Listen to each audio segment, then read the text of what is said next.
일어로 샤덴프로이데라는 말이 있습니다. 이 샤덴프로이데는 손실이나 포라이유디는 기쁨을 뜻하는데 이 두 단어를 합친 샤덴프로이데는 타인의 고통을 보며 행복해하는 심리를 일컫습니다. 한마디로 쌤통의 심리입니다. 이 우리말에는 사촌이 땅을 싸면 배가 아프다는 속담이 있습니다. 사촌이 아니라 남의 땅을 사도 배가 아픕니다. 따라서 타인의 불행을 즐기는 이 고약한 심리는 어디서 오는 걸까요? 사실 이 인간의 내면에는 남의 불행을 기대하는 심리가 자리 잡고 있습니다. 자아에 대한 존중감이 약하거나 타인에 대한 열등감이 강한 경우에 그렇다는 것입니다. 이에 대해서는 어쩌면 무한 경쟁이 낳은 병폐라고 말하기도 합니다.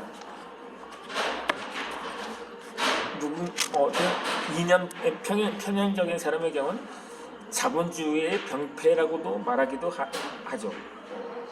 하지만 사회주의나 공산주의도 마찬가지거든요. 오히려 더하면 더하진 않는다고 봅니다. 지금 부정부패가 가장 심한 나라가 중국이라고 합니다.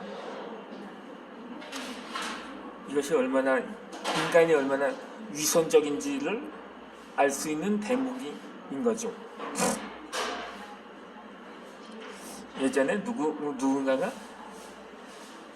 안타까운 일을 겪거나 부상을 당하면 쌤통이라고 하는데, 아니 조금 더 덧붙여서 쌤통, 불화복통, 깡통, 쓰레기통 이렇게 말하면서 놀려댄 내가 그랬다는 게 아니라 주위의 애들이 흔히 그렇게 하는 그런 말을 사용하는 걸 목격한 적이 있었거든요. 이 좌우지간 일본의 한 대학병원에서 임상실험을 통해 타인의 불행을 보며 즐거워하는 인간의 심리를 증명했습니다. 그 실험 참가자들은 남의 성공 사례를 들을 때 고통을 느끼고 실패 사례를 들을 때 기쁨을 느끼는 뇌 반응을 보였다고 합니다. 남의 불행을 맛있는 음식을 먹을 때 느끼는 만족감처럼 받아들인다는 것입니다.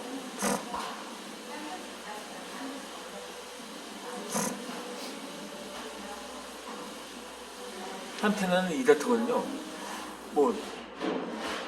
무슨 유명인이라든가 인기 있었던 사람이 죽거나 한다면 배를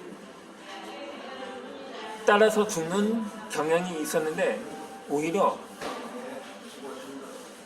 성공한 사람이 실패를 하거나 그런 사람은 요즘은 또 이게 또 다르다고요.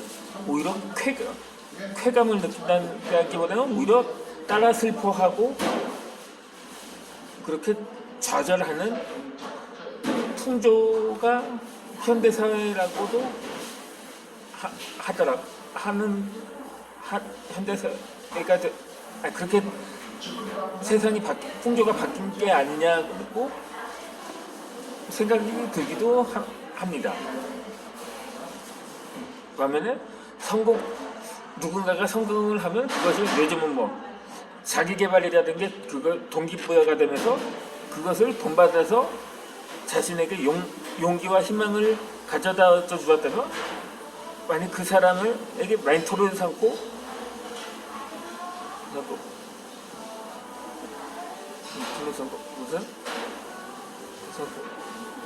그렇게 그러한 경향도 없지는 않습니다. 오히려 오늘날의 흔한 분위기가 된 것이 아닌가 하는 판단이기도 하고요.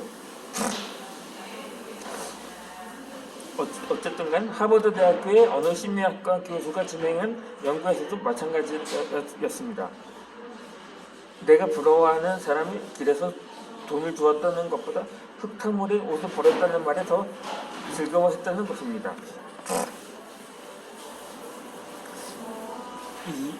영국 리즈 대학교와 요크 대학교의 연구에서는 실직한 사람들이 자기 주변에 실업자가 많을수록 행복도가 높아지는 현상을 보였습니다. 성직자의 열등감이 타인의 불행에 기쁨을 느끼도록 하는 것입니다. 이 네덜란드 라이덴 대학교의 연구진도 자존감이 낮은 사람일수록 샤텐프로이드대가 강하다는 사실을 확인했습니다.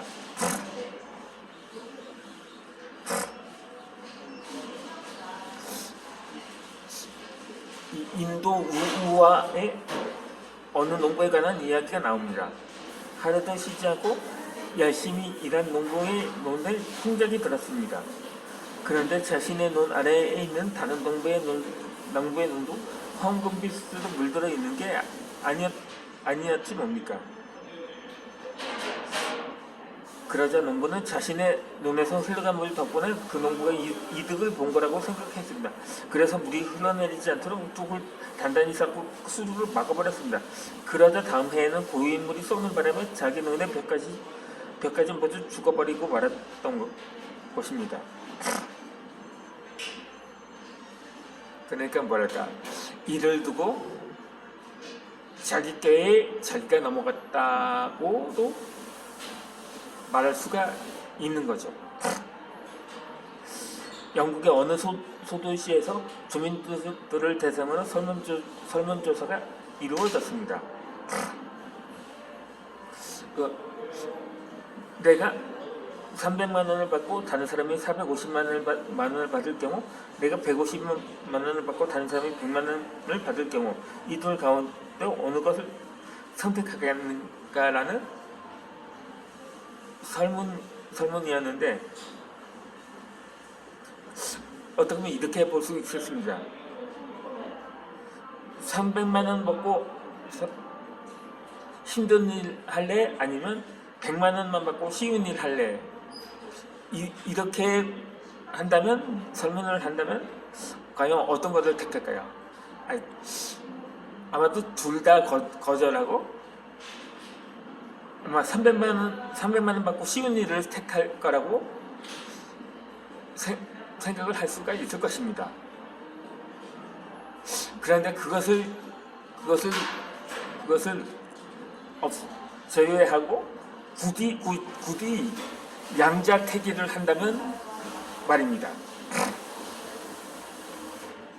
이건 이해가 없는 거죠.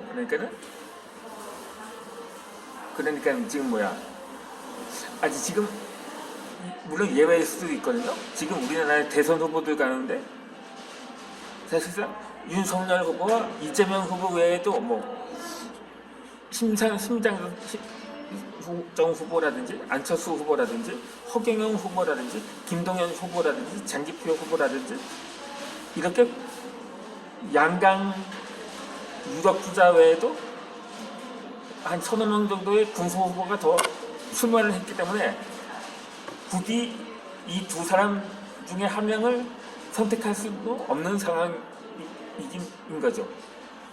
하지만 이 예화의 경우는 꼭 이 둘 중에 하나만 선택을 한다고 가정을 하는 것입니다. 그래서 주민 대부분은 후자, 즉 자신의 급여가 적더라도 남들보다 더 받기를 원한다고 합니다.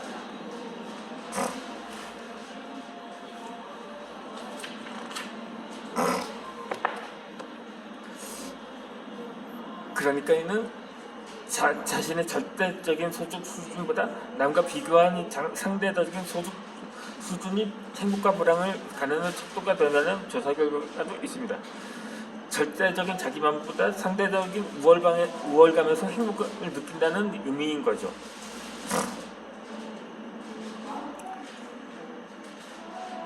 그래서 사람들은 다 함께 잘 살기보다는 자신이 남보다 좀 더 잘 살기를 원하는 것입니다. 남이 행복해야 나도 행복할 수 있다는 단순한 진리를 깨닫지 못하는 거죠. 남이 불행한데 나만 행복할 수는 없는 것입니다.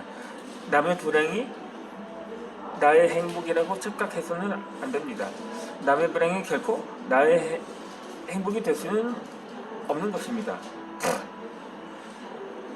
이 19세기만 해도 정말 해가 지지 않는 나라라고 불리던 나라는 단연 영국이라고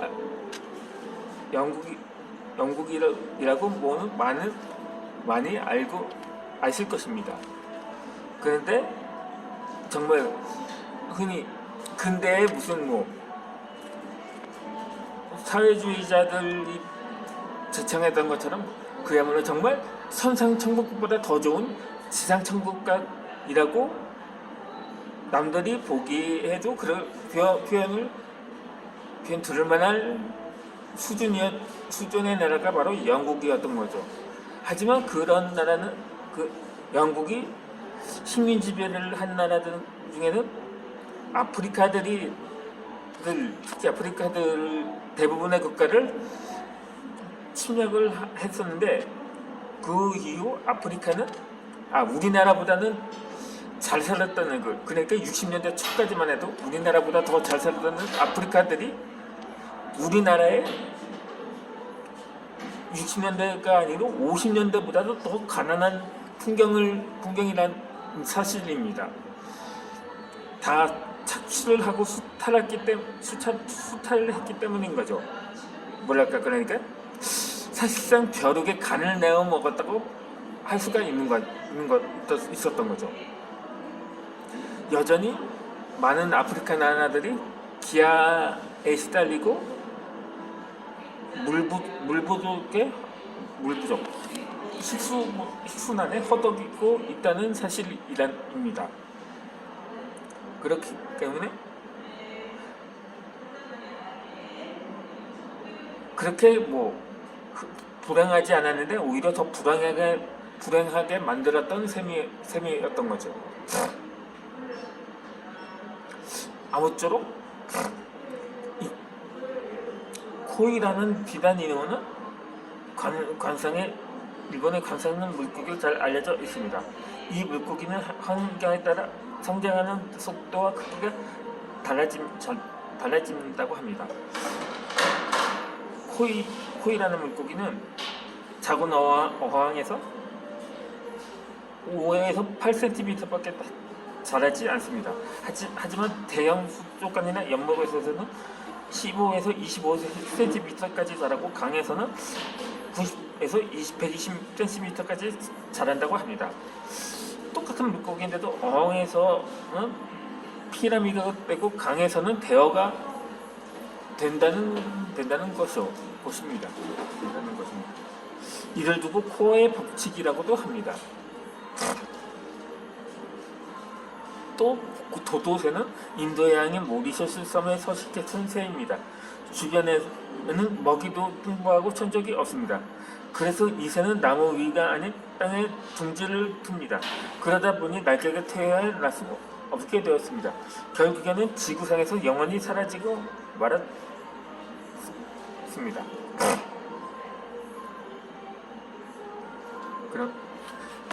그리고 매기 효과라는 말이 있습니다. 국회에서 청원을 따는 어부들에게는 커다란 고민이 있었습니다. 그런데 에서자면 청어가 전염되는 접촉하기 전에 거의 다 죽어먹으려 했기 때문입니다.